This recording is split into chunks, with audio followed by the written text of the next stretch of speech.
بسم اللہ الرحمن الرحیم۔ ایک دفعہ کا ذکر ہے، ایک صحابی نبی اکرم صلی اللہ علیہ وسلم کی بارگاہ میں حاضر ہو کر کہنے لگا، اے اللہ کے نبی صلی اللہ علیہ وسلم، میں روزے کی حالت میں تھا کہ میری بیوی گھر سے باہر کسی کام سے جانے لگی تھی کہ اس کی پنڈلیوں پر میری نظر پڑ گئی۔ مجھ سے رہا نہ گیا، میں نے اپنی بیوی سے اپنی حاجات پوری کر لی۔ یہاں پہلے ہمیں آج کے دور پر متوجہ ہونا پڑے گا کہ آج کے جدید دور میں لوگ موبائل، ٹیلی ویژن پر بیہودہ تصویریں اور فلمیں دیکھتے ہیں، جس کی وجہ سے ان کو وہ فحش عورتیں اچھی لگنا شروع ہو جاتی ہیں۔ ایسے لوگ اپنی بیوی کو وقت دینے کی بجائے موبائل اور انٹرنیٹ پر زیادہ وقت صرف کرتے ہیں، جس کی وجہ سے یہ مرد اپنی بیوی کو وقت دینے کی بجائے انٹرنیٹ اور دوسرے بیہودہ ذرائع پر اپنا وقت صرف کرنا شروع کر دیتے ہیں، جس کی وجہ سے گھر میں لڑائی جھگڑے عام ہوتے ہیں۔ اس طرح مرد اپنی بیوی سے بیزار ہو جاتے ہیں۔ مرد کو جو رغبت اللہ تعالیٰ کی طرف سے حاصل ہوتی ہے، وہ رغبت ختم ہو جاتی ہے۔ میاں بیوی میں رغبت کا ختم ہو جانا ان مردوں اور عورتوں کو سزا ہوتی ہے جو بد نگاہی سے پرہیز نہیں کرتے۔ اس کی مثال ایسی ہے جیسا کہ آپ کو باہر کے لذیذ کھانے کا چسکا چڑھ جائے تو آپ کو گھر کی پکائی ہوئی چیز کبھی بھی پسند نہیں آئے گی۔ باہر کے کھانے سے ایک تو انسان کے پیسے ضائع ہوتے ہیں، دوسرا آپ کی صحت بھی جلد خراب ہو جاتی ہے۔ اسی طرح جب کسی انسان کو بازاری عورتوں کو دیکھنے کا چسکا لگ جائے تو اس کو اپنی بیوی اچھی نہیں لگتی ہے، وہ جلد اپنی صحت سے ہاتھ دھو بیٹھتا ہے۔ حرام کاری کرنے والے آدمی کا گھر تباہ ہو جاتا ہے، کیونکہ اس کو اپنی بیوی میں رغبت نہیں رہتی۔ صحابہ رضی اللہ عنہم اپنی نظروں کی حفاظت کیا کرتے تھے۔ بیوی کی پنڈلی پر نظر پڑنے سے رہا نہ گیا۔ اس وقت صحابہ اپنی بیوی کو اتنا پیار کرتے تھے۔ آج کل کے دور میں اتنی رغبت رکھنے والا کوئی نہیں ہے۔ ہم کو چاہیے کہ ہم اپنے گھروں کو پاکیزہ بنائیں۔ عورتوں کے لیے یہ مشورہ ہے کہ اگر ان کے خاوند سے کوئی بیہودہ حرکت ہو جاتی ہے تو اللہ کے واسطے روزے قیامت تک اپنی اولاد کو اس پر عمل نہ کرنے دیں۔ حضرت ابو ہریرہ رضی اللہ عنہ سے مروی ہے کہ ہم رسول اکرم صلی اللہ علیہ وسلم کے پاس بیٹھے ہوئے تھے کہ ایک بندہ تشریف لے کر آیا۔ حضور اکرم صلی اللہ علیہ وسلم سے عرض کرنے لگا، اے اللہ کے نبی صلی اللہ علیہ وسلم، میں ہلاک ہو گیا ہوں، میں ہلاک ہو گیا ہوں۔ رسول اکرم صلی اللہ علیہ وسلم نے دریافت کیا، کیا ہوا ہے تمہارے ساتھ؟ تم کیوں ایسی باتیں کر رہے ہو؟ اس نے جواب دیا، اے اللہ کے نبی صلی اللہ علیہ وسلم، میں روزے کی حالت میں اپنی بیوی سے جمع کر بیٹھا ہوں۔ رسول اکرم صلی اللہ علیہ وسلم نے اس بندے سے پوچھا، تیرا کوئی غلام ہے تو اس کو اس کے کفارے میں آزاد کر دو۔ اس بندے نے جواب دیا، اے اللہ کے نبی صلی اللہ علیہ وسلم، میرے پاس کوئی غلام نہیں ہے۔ نبی اکرم صلی اللہ علیہ وسلم نے فرمایا کہ تم مسلسل 2 مہینے روزے رکھ سکتے ہو۔ اس بندے نے جواب دیا، اے نبی اکرم صلی اللہ علیہ وسلم، میرے سے 2 مہینے روزے نہیں رکھے جائیں گے۔ نبی اکرم صلی اللہ علیہ وسلم نے فرمایا، کیا تم 7 بندوں کو کھانا کھلا سکتے ہو؟ اس بندے نے عرض کیا، اے اللہ کے نبی صلی اللہ علیہ وسلم، میرے پاس تو اتنی رقم نہیں ہے کہ میں اتنے بندوں کے کھانے کا بندوبست کر سکوں۔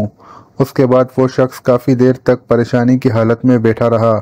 پھر نبی اکرم صلی اللہ علیہ وسلم کی بارگاہ میں ایک کھجوروں کا ٹوکرا پیش ہوا۔ نبی اکرم صلی اللہ علیہ وسلم نے دریافت کیا کہ ساحل کہاں گیا؟ اس بندے نے جواب دیا، جی حضور، میں حاضر ہوں۔ نبی اکرم صلی اللہ علیہ وسلم نے اس بندے کو فرمایا کہ یہ تھیلا جاؤ اور غریبوں میں خیرات کر دو۔ اس بندے نے جواب دیا، اے اللہ کے نبی صلی اللہ علیہ وسلم، میں یہ کھجوریں کسی کو خیرات کروں؟ مجھ سے محتاج تو اس پوری بستی میں کوئی نہیں ہے۔ اس بات پر نبی اکرم صلی اللہ علیہ وسلم کھل کر مسکرانے لگے۔ حدیث کے الفاظ ہیں کہ حضور اکرم صلی اللہ علیہ وسلم اتنا ہنسے، آپ کی داڑھیں مبارک بھی نظر آنے لگیں، اور نبی اکرم صلی اللہ علیہ وسلم نے فرمایا، اے بندے، اس کھجوروں کے تھیلے کو اپنے گھر لے جا اور اپنے گھر والوں کو کھلا دے، تیرا کفارہ ادا ہو جائے گا۔ اس واقعے کے بعد اللہ پاک نے وحی نازل کی، تمہارے لیے روزوں کی راتوں میں اپنی بیویوں کے پاس جانا حلال کر دیا گیا ہے۔ وہ تمہاری پوشاک ہیں اور تم ان کی پوشاک ہو۔ اللہ کو معلوم ہے کہ تم اپنے حق میں خیانت کرتے تھے، سو اس نے تمہارے حال پر رحم کیا اور تمہیں معاف فرما دیا۔ پس اب روزوں کی راتوں میں بے شک ان سے مباشرت کیا کرو، اور جو اللہ نے تمہارے لیے لکھ دیا ہے چاہا کرو۔ درجے بالا آیات کریمہ میں بڑے واضح انداز سے ماہ سیام میں صرف رات کے اوقات میں ہی جمع کرنے کی اجازت دی گئی ہے۔ اگر کوئی حالت روزہ میں جمع کرتا ہے تو اس کے کفارہ اور قضا واجب ہو جاتا ہے۔ قضا کا طریقہ یہ ہے کہ رمضان المبارک کے بعد ایک روزہ رکھا جائے گا، جبکہ کفارے کا طریقہ یہ ہے کہ جس شخص پر کفارہ واجب ہے اگر قدرت رکھتا ہے تو ایک غلام آزاد کرے۔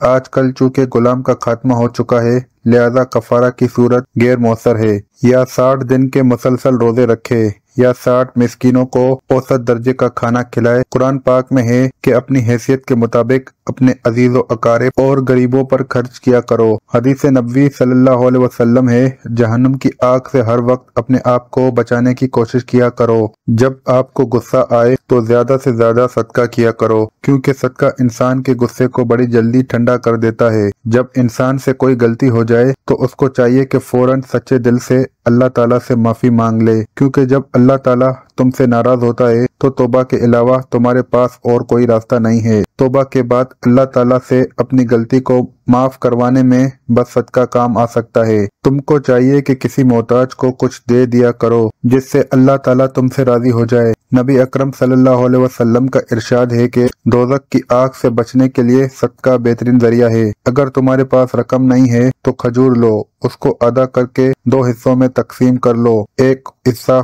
خود کھا لو اور دوسرے حصے کو کسی محتاج کو صدقہ کر دیا کرو۔ اس کھجور کے آدھے حصہ صدقہ کرنے سے اللہ تعالیٰ جہنم کی آگ تم پر آرام کر دے گا۔ اگر کوئی غریب ہے تو اس کے لیے یہ عمل ہے۔ صاحب حیثیت کو چاہیے کہ اپنی طاقت کے مطابق صدقہ و خیرات کیا کرے، انشاءاللہ اللہ تعالیٰ اس کے رزق میں اضافہ فرمائے گا۔ قرآن پاک میں ارشاد ہے، اللہ سود کو گھٹاتا ہے، سود خور کو عادت ہوتی ہے، وہ ہر وقت پیسے کو حاصل کرنے کے لیے روتا رہتا ہے کہ میرے پاس کوئی پیسہ نہیں ہے۔